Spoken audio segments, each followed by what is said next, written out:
Chegamos finalmente ao final do nosso curso, né?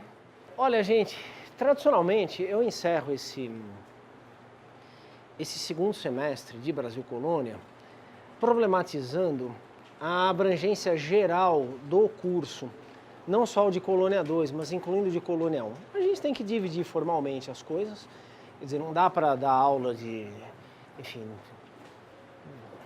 Deus e sua época, né? Tem que adotar certos cortes estratégicos. Esse corte cronológico tradicionalmente funciona bem, né?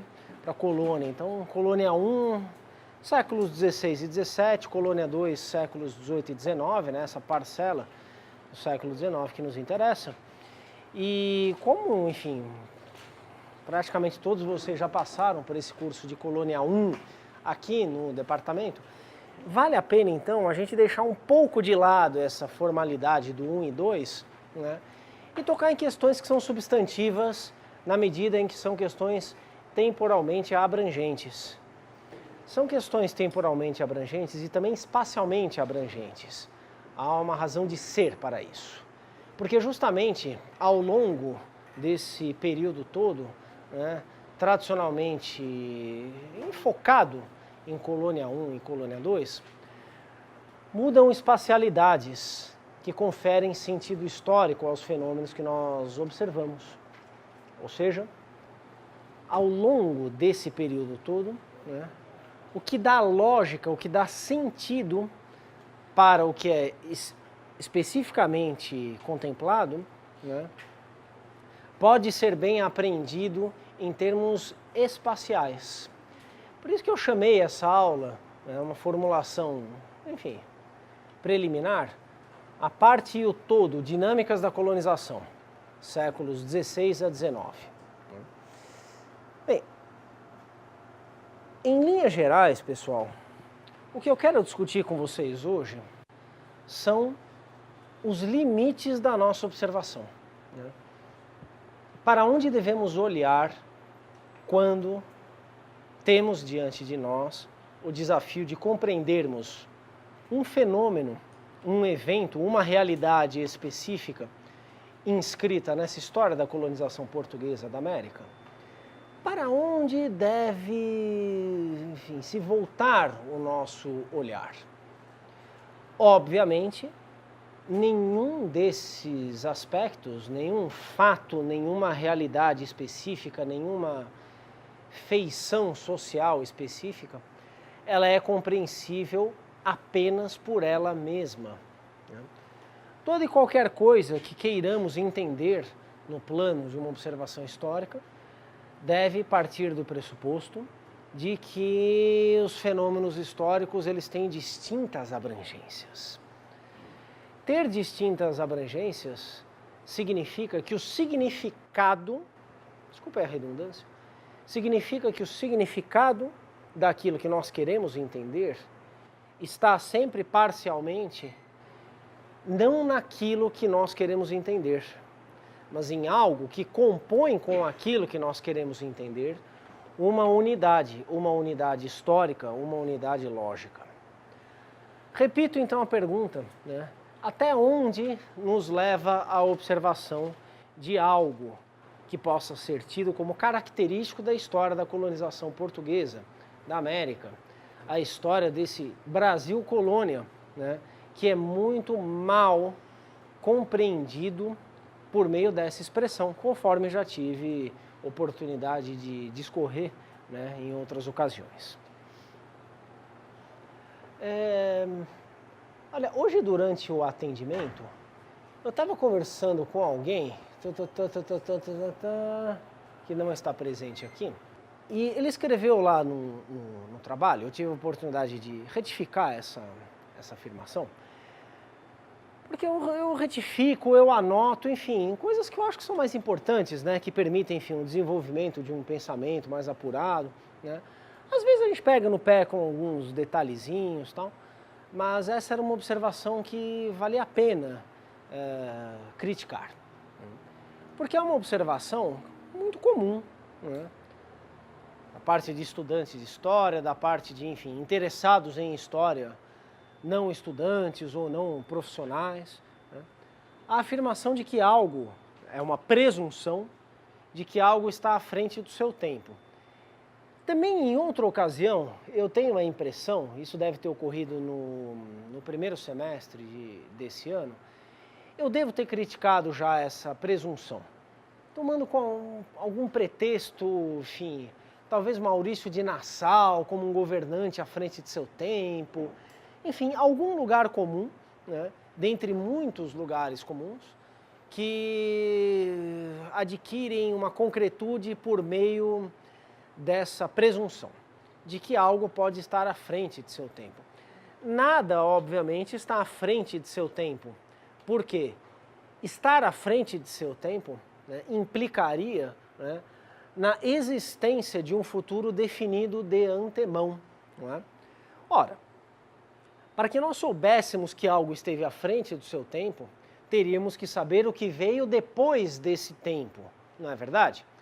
Para então, supostamente, entendermos que aquele sujeito, aquele pensamento que estava à frente do seu tempo, pertenceria a um outro tempo que não aquele tempo do passado, um tempo de futuro em relação àquela época na qual esse à frente do seu tempo esteve.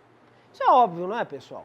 Quer dizer, então, o pensamento de alguém, a obra de alguém, não, estava à frente do seu tempo. Aí a gente olha para trás e vê que depois daquele tempo veio algo que parecia então legitimar, né, aquela obra, aquele pensamento, aquela ação individual. Né? E isso é um problema, isso traz consigo um problema de coerência desde o princípio, não é? Porque presume-se então que a história seja uma sequência sempre coerente de lógicas, de unidades. Não é? Sim. Como que o sujeito podia estar à frente de um tempo que não existia e do qual não se tinha nenhum sinal da existência? Um tempo que teve que ser criado naquela época em que ele vivia? Porque a história é criação humana, não é? A história não é inevitabilidade. A história das sociedades, ela é sempre conduzida pela ação das próprias sociedades. Né? Mas é uma solução muito fácil, né, para a necessidade de atribuição de uma singularidade àquela obra, àquele pensamento, àquela ação humana. Não, esse sujeito era genial. Se ele era genial, então ele teve a capacidade de adiantar um tempo que ainda não existia. Né?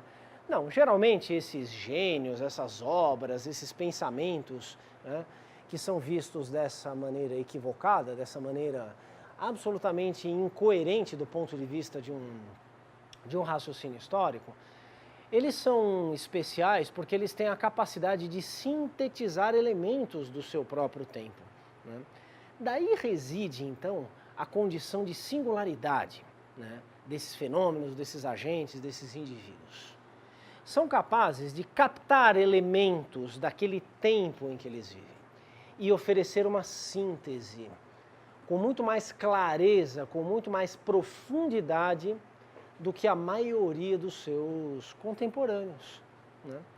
Podem aplicar essa fórmula que eu acabo de dar aqui. Né?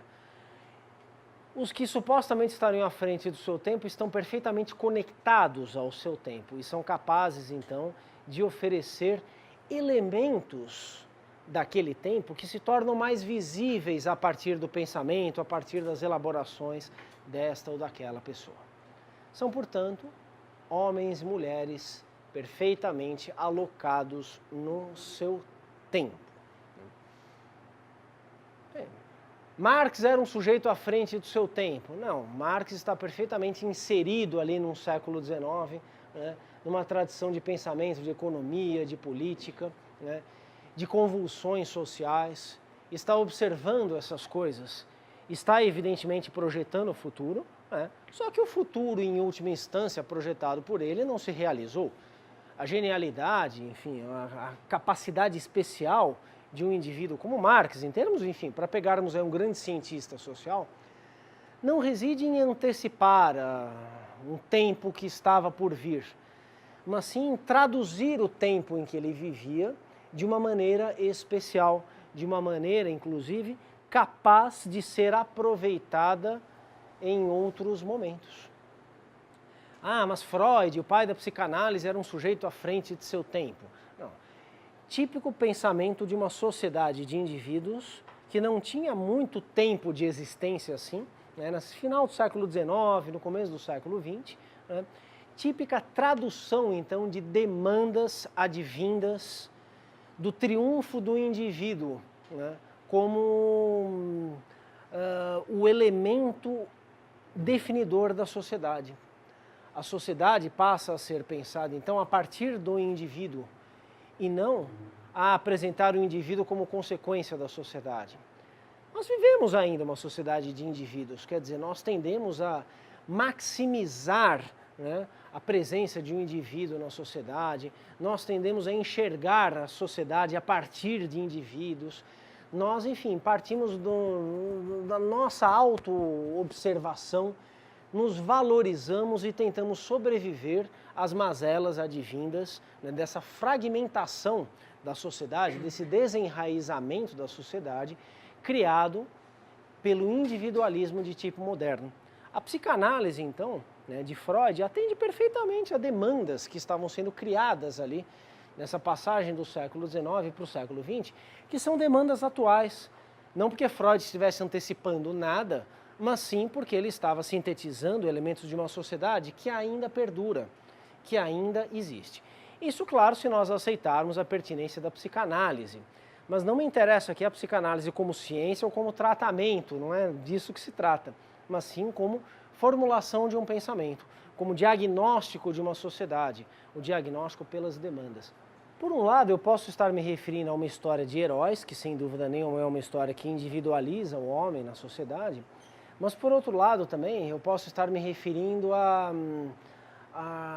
heróis de outra natureza.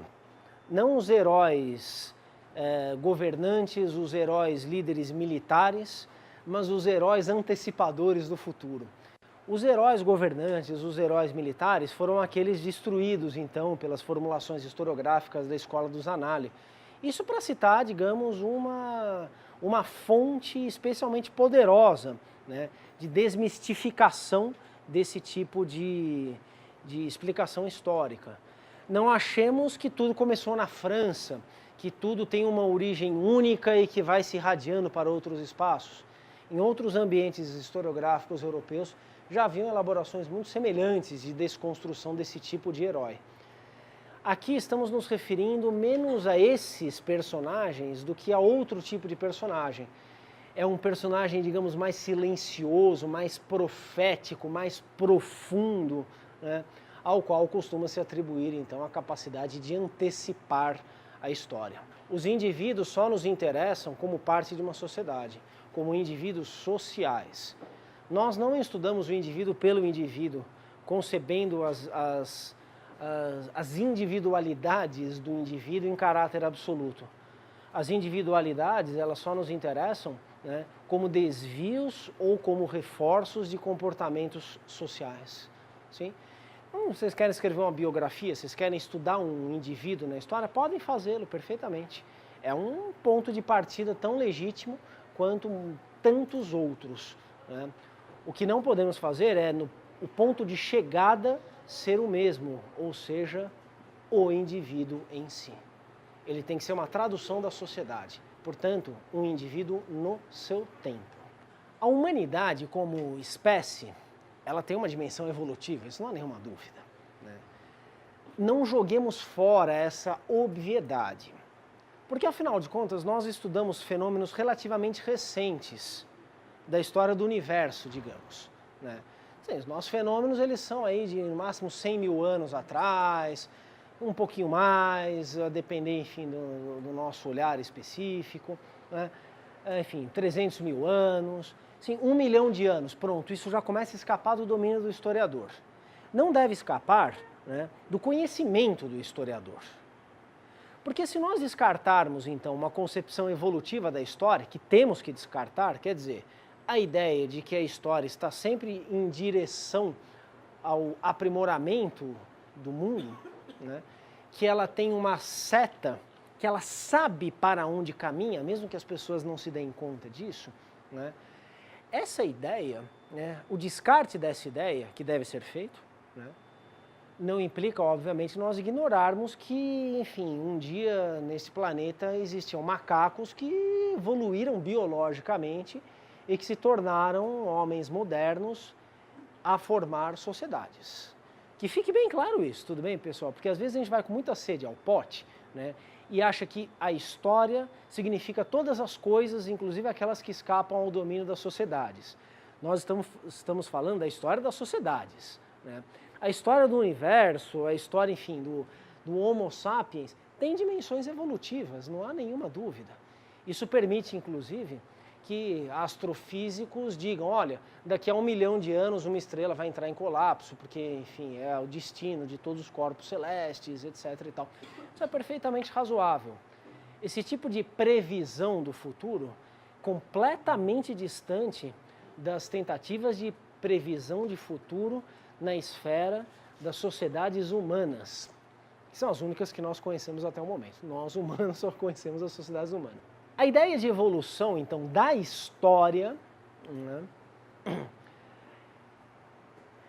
ela tem a sua história. As ideias de evolução da história também têm a sua história. E elas marcam períodos do pensamento humano. E é difícil a gente se desvencilhar por completo delas. Porque, afinal de contas, a nossa descoberta, muito recente também, de que somos os agentes da história, né, que a história é aquilo que nós fizermos da história, de modo quase que natural, nos impele para um desejo de melhorar o mundo, né? É um projeto também relativamente recente, né? Há 5.000 anos atrás, a ideia de melhorar o mundo não existiria, né? Tal qual nós podemos pensar hoje, né? Vocês imaginem aí, se vocês pudessem, enfim, realizar coisas sobrenaturais, o que vocês poderiam fazer? Ah, podia, sei lá, descobrir a cura do câncer, podia acabar com a fome no planeta, podia extirpar a guerra do planeta, podia acabar com o sofrimento.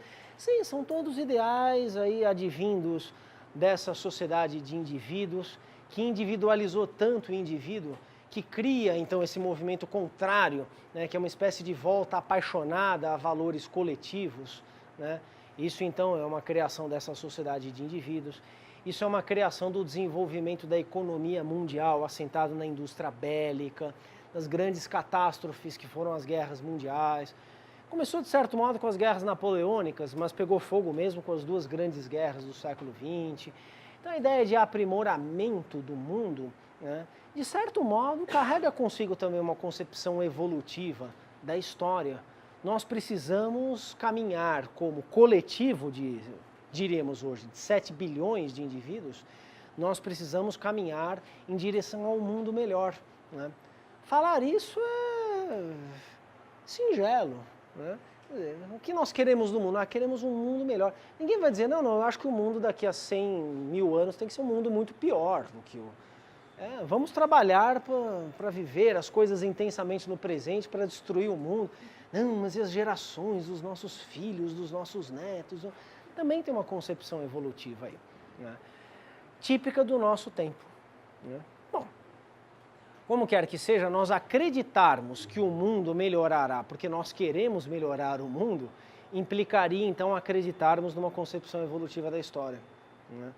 Trabalhar por melhorar o mundo é uma coisa, ter a certeza de que esse trabalho é, enfim, rotineiro, porque afinal de contas o mundo melhorará, que não há outro destino da humanidade, aí implica uma distorção de concepção grave da história.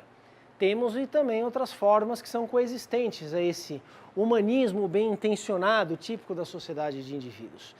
Nós temos, por exemplo, os pensamentos religiosos muito em voga no mundo, né? Sim, então o sujeito morre, ele reencarna ou desencarna, desculpem, então tem uma certa dificuldade com alguma terminologia precisa, né, relativa ao mundo místico, sobrenatural, né?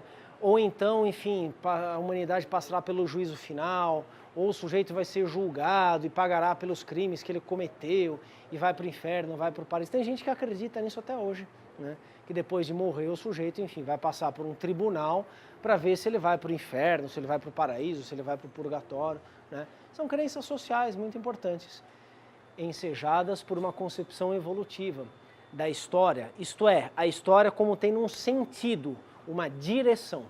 Assim como a sociedade sem classes, né? Não, o mundo caminha para a dissolução das desigualdades de tipo de classe. Sim, é o destino da humanidade, né? Nada nos autoriza realmente a acreditar nisso. Autoriza sim a trabalharmos por isso, assim como tem gente que trabalha então para preparar, né, a humanidade para o juízo final e não sei o que e tal. Sim, trabalhar para isso é uma coisa, mas entender a história dessa maneira, aí a gente está caindo nesse tipo de operação, sem dúvida. Então, pessoal, por que eu estou falando de tudo isso? Porque nós temos que buscar os critérios de compreensão de uma época na própria época. Só que nós não vivemos na própria época, então nós forjamos um manancial da nossa época para entender aquela época nos termos da própria época, né? Sim, essa é basicamente a nossa encrenca como historiadores, né? Entendermos uma época pela própria época, mas não fazendo parte da própria época. Caso contrário, seríamos sempre historiadores do nosso tempo, né? Podemos ser também historiadores do nosso tempo, mas não sendo historiadores do nosso tempo, partimos do nosso tempo para a compreensão de um outro tempo, de uma outra época, segundo os seus próprios padrões.